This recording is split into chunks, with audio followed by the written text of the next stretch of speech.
Films చేశారు కదా! ఎన్ని సీరియల్స్ చేశారు.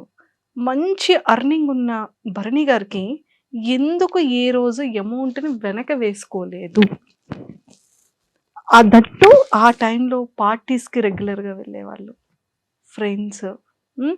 అంటే అలా ఉన్న భరణి గారు సడెన్‌గా లైఫ్‌లో చేంజ్ ఏంటి? ఎప్పటి నుండి దాచుకోవడం స్టార్ట్ అయింది? ఆ ఒక్కసారి. There are no good friends, no bad friends. మన ఫ్రెండ్స్ బ్యాడ్, ఫ్రెండ్స్ గుడ్ అని మనం చెప్పలేం. ఫ్రెండ్ అంటే ఫ్రెండే. ఫ్రెండ్ అని పేరు పెట్టామంటే రెండుండవు, గుడ్ బ్యాడ్ ఉండదు. ఫ్రెండే. ఫ్రెండ్షిప్లో బ్యాడ్ ఉండదు, గుడ్డే ఉంటుంది. మన ఎదుగుదలకు కానీ, మన సక్సెస్కి కానీ, మన డౌన్ఫాల్కి కానీ, మన హ్యాపీనెస్కి కానీ, మన పీస్ ఆఫ్ మైండ్కి కానీ, మన ఫైనాన్షియల్ ఫ్రీడమ్ కానీ మనమే కారణం అండి. ఎవ్వరు కారణం కాదు దానికి. మనం చేసుకున్న స్వయంకృత అపరాధం, మనం చేసుకున్న పొరపాట్లు, తప్పు అని తెలుసు కూడా చేసిన తప్పులు, ఇవన్నీ యాడ్ ఆన్ అవుతాయి. అంటే నిజంగానే చాలా మందికి ఆలోచన వస్తుంది, భరణి అంటే నేను ఇన్ని ప్రాజెక్ట్స్ చేసిన తర్వాత డబ్బులు అంటే ఒక బ్యాకప్ ఉండాలంటే మంచిగా సెటిల్ అవ్వాలని చెప్పి, సెటిల్ అయ్యి ఉంటాడని చెప్పి అనుకుని ఉంటారు. కానీ నేను అది వచ్చిన డబ్బు వచ్చినట్టే ఖర్చు అయిపోయింది. అది ఎలా ఖర్చు అయింది ఇంక అడగండి. అది మేబీ మీరే అన్నారు కదా పార్టీస్ అని,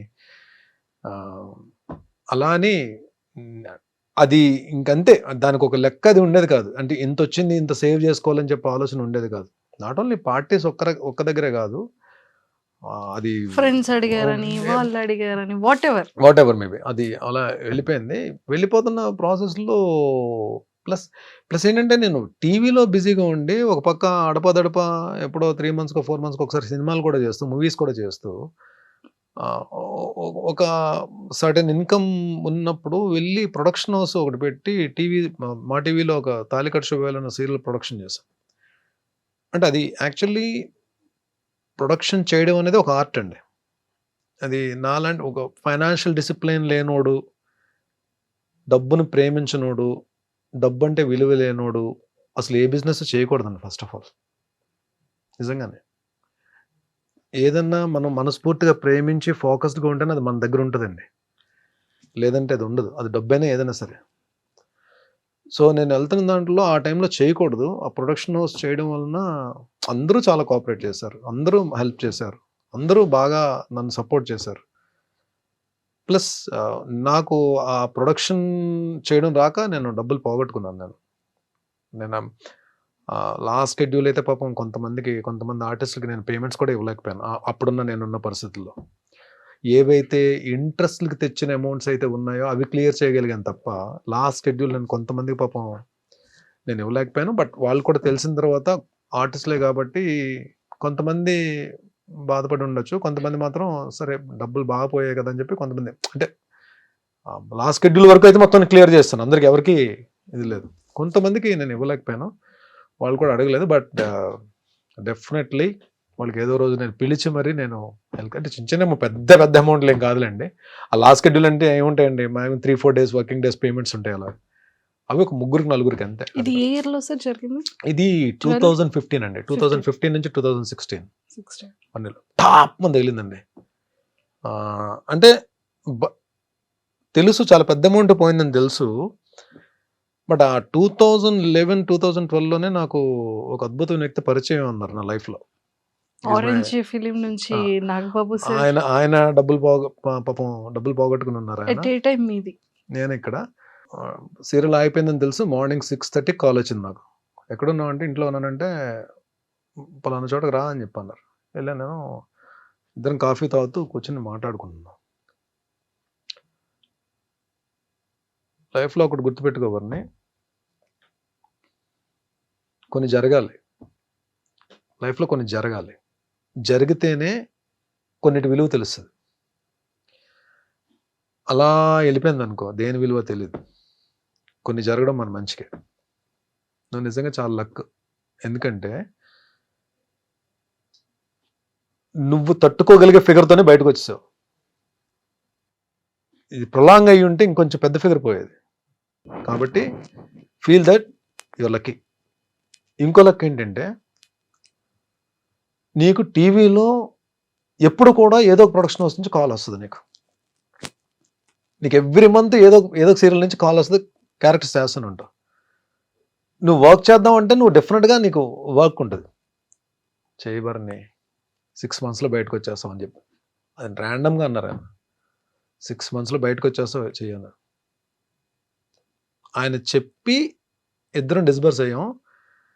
నేను ఇంటికి వెళ్తున్నాను, అన్నపూర్ణ నుంచి కాల్ వచ్చింది. That's for Punnaga main lead Jyothi Reddy గారు నేను కాంబినేషన్. ఆ నెక్స్ట్ మంత్ ఇమీడియట్ గా మళ్ళీ అన్నపూర్ణలోనే ప్రేమ్ నగర్ వాణిశ్రీ అన్నట్టు వాణిశ్రీ గారితో వర్క్ చేశానండి. ఇది చెప్పడం మర్చిపోయాను. అంటే చూడండి అది నాకు నిజంగానే ఎంత ఆవిడ ఎలాంటి హీరోలతో చేశారు. ఆవిడ లెజెండరీ యాక్ట్రెస్ కదా. ఆవిడ మదరు నేను సన్. ప్రేమ్ నగర్ లో టప్ టప్ టప్ అని పడ్డాయండి. అంటే 3-4 days లో 4 serials కంప్లీట్ అయ్యాను నేను. 7 months ఎలా వర్క్ చేశానంటే ఈవెన్ ఒక రోజులో అయితే మార్నింగ్ 4 call sheets కూడా చేసాను. 3 call sheets చేశాను. 4 call sheets 3 call sheets చేశాను. లేదు 4 hours చేసినట్టు చేశాను. నైట్ డిన్నర్ చేసి మళ్ళీ నైట్ అంతా తెల్లారులు డబ్బింగ్ చెప్పి మళ్ళీ మార్నింగ్ ఇంటికి వెళ్ళి స్నానం చేసి ఇమీడియట్ గా లొకేషన్కి వచ్చాను. అసలు ఆ పీరియడ్ మాత్రం ఎలా వర్క్ చేశాను నాకు తెలియదు. ఐ కుడ్ కమ్అట్ అంటే నెమ్మదిగా ఒక 3-4 months లో కొన్ని మేజర్వి క్లియర్ చేయగలిగా. సార్ ఎక్కువగా మీతో నాగబాబు సార్ ఎక్కువ ట్రావెల్ చేస్తూ మీతో ఎక్కువగా కనిపిస్తూ ఉంటారు, ఎక్కువ మీతో ఉంటూ ఉంటారా? నాగబాబు గారు నాతో ఉండడం కాదండి, నేను నాగబాబు గారితో ఉంటాను. నేను అంటే కరెక్ట్ చేసుకోండి. నాగబాబు గారితో నేను కాదు, నాలో ఒక 3-4 ఉంటాం. ఆయనతో ఎప్పుడూ ఉంటాం. ఈజ్ లైక్ ఒక అద్భుతమైన పాజిటివ్ వైబ్ ఉన్న క్యారెక్టర్ ఉన్న వ్యక్తి. చాలా మందికి నాగబాబు గారు మెగా బ్రదర్ గానే తెలుసు. బట్ ఆయనతోటి ఎవరైనా ట్రావెల్ చేస్తే ఆయన నా మనిషి అని ఓన్ చేసుకుంటారు. మా నాగబాబు గారు నాగబాబు గారిని ఎవరైనా అంటే పగిలిపోద్ది ఒక్కొక్కటిగా అన్న దీంట్లో ఉంటారు, అన్న మైండ్ సెట్తో ఉంటారు. ఏమో నేనైతే ఆ మైండ్ సెట్తో ఉంటాను. నాగబాబు గారిని ఎవరేమన్నా సరే నాకు ముందు నశాలానికి ఎక్కేస్తుంది నాకు. బికాజ్ చాలామంది ఏమి ఇస్తారండి, మహా అయితే అన్నదానం చేస్తారు, లేదంటే వస్త్రదానం చేస్తారు, లేదంటే డబ్బులు సాయం చేస్తారు. హెల్త్ దానం చేసే వాళ్ళు ఎవరైనా చూసారా మీరు? ఫ్రెండ్స్లో ఎలా ఉంటారు? ఈవినింగ్ 5:30కి మరి అక్కడికి వస్తే పదా అని చెప్పి అంటారు కదా, అవి ఉండు. మార్నింగ్ 6కి కాల్ వస్తుంది, ఏ టైం జిమ్కి వస్తున్నాం అని చెప్పి. మేము ఎవ్వరం కూడా పాకెట్ నుంచి ₹1 కూడా తీయనివ్వరు జిమ్కి కట్టడానికి. ఇయర్లీకి సరిపడే ఫీజు అపోలోలో ఆయనే కట్టేస్తారు, మా జిమ్ ఫీజు అంతా. నాకు ఒక్కడికే కాదు, ఆయన చుట్టూ ఉన్న బ్యాచ్ అందరికీ. మమ్మల్ని మేము ఎంతో కూడా సంపాదించుకుంటున్నాం కదా, మేము కట్టగలం కదా, మా జిమ్ ఫీజు మేము కట్టగలం కదా. ఆయనకి అదొక సరదా. ఆయన వలన మాకు హెల్ప్ అవ్వాలి, ఆయన వలన మేము హెల్తీగా ఉండాలి, ఆయన వలన మేము ఫిట్గా ఉండాలి. మేము ఫిట్గా ఉంటే 4 క్యారెక్టర్లు వస్తాయి మాకు, మేము మంచి పేరు తెచ్చుకుంటాం, మేము పని చేయగలం. ఈ కాన్సెప్ట్తో ఉంటారు. అంటే ఇంకోటి ఏంటి, హెల్దీ బాడీకి ఎప్పుడు హెల్దీ మైండ్ ఉంటుంది అని చెప్పి ఆయన ఆలోచన. Actually it's true. So what he says always, when you change your habits, those habits will change your future. ఇది concept. Change your habits, those habits will change your future life. ఇది ఎవరు చెప్తారండి? మన అమ్మా నాన్న చెప్తారు మనకి. అమ్మా నాన్న పాడైపోమని ఎవరికి చెప్పరు కదండి. కానీ మన అమ్మా నాన్న చెప్పే కూడా మనకు నచ్చవు. ఈయనలో గమ్మత్తైన విషయం ఏంటంటే ప్రతి విషయం మనకు నచ్చేటట్టు చెప్తారు. మన మదర్ ఫాదర్ కూడా అంత పేషెంట్గా చెప్తారో చెప్పదో తెలియదు, అంత పేషెంట్గా చెప్తారు. ఆయన చదవని బుక్స్ ఉండవు, ఆయన గెయిన్ చేయాలని నాలెడ్జ్ ఉండదు. ఎన్ని బుక్స్ చదువుతారు. ఈవెన్ ఆయన వాళ్ళ తమ్ముడు పవర్ స్టార్ డిప్యూటీ సీఎం గారు కూడా చాలా బుక్స్ చదువుతారు. ఆయన చాలా సందర్భాల్లో చెప్పారు, మా అన్న నాకు ఈ బుక్స్ ఇచ్చారు చదవమని చెప్పి. ఈయన దగ్గర బుక్స్ కలెక్షన్, మంచి బుక్ అని చదివి నాకు ఒక బుక్ ఇచ్చారండి. నాకు చాలా బుక్స్ ఇచ్చారు ఆయన గిఫ్ట్స్ కింద. అటామిక్ హ్యాబిట్స్ అని ఒక బుక్ ఇచ్చారు. మంచి బుక్, అది మీరు వినే ఉంటారు, అటామిక్ హ్యాబిట్స్ అని బుక్. దాని తర్వాత నా లైఫ్ స్టైల్ చేంజ్ అని చెప్పడం కన్నా నా హ్యాబిట్స్ అన్ని మారాయి. I start drinking, I start smoking, ఈ పార్టీయింగ్ అన్నది తగ్గిపోయాను. నేను ఫ్రెండ్స్ని కలుస్తాను, వెళ్తాను. కానీ అప్పుడు లైఫ్ ఎలా ఉంది, ఇప్పుడు లైఫ్ ఎలా ఉంది నాగబాబు సార్ పరిచయం అయ్యాక? అండ్ ఈ ఆరోగ్యాన్ని దానం చేసిన తర్వాత, ఈ బుక్స్ ఇచ్చిన తర్వాత మీ కెరియర్ ఎలా చేంజ్ అయింది అప్పటికి ఇప్పటికి? మన మీద మనకి కాన్ఫిడెన్స్ డెవలప్ అవుతుందండి. మన మీద మనకు నమ్మకం స్టార్ట్ అవుతుంది. ఇంకొకటి ప్రాబ్లంలా చూడడం మానేస్తాం మనం. యాక్చువల్లీ ప్రాబ్లం అని మాట్లాడుకుంటేనే అది ప్రాబ్లం. అసలు ప్రాబ్లం గురించి ఆలోచించకపోతే అది ప్రాబ్లం కాదది. యాక్చువల్లీ దాని ఇంపాక్ట్ 20% ఉంటే మనం 100% ఆలోచిస్తాం మనం. అవును. యాక్చువల్లీ అది మహా అయితే 20% చేయగలుగుతాము. బట్ సొల్యూషన్ లేని ప్రాబ్లం అంటూ ఉండదు. ప్రతి ప్రాబ్లంకి సొల్యూషన్ ఉంటుంది. కానీ దాన్ని మనం ఎక్కువ ఆలోచించేస్తాం. ఎప్పుడైతే మీరు ఈ ఫిట్‌నెస్ జోన్‌లోకి వచ్చేసారో, మీరు హెల్త్ దీంట్లోకి వచ్చేసారో, మీ బాడీయే కాదండి, మీ మైండ్ కూడా హెల్తీగా ఆలోచించడం స్టార్ట్ చేస్తది.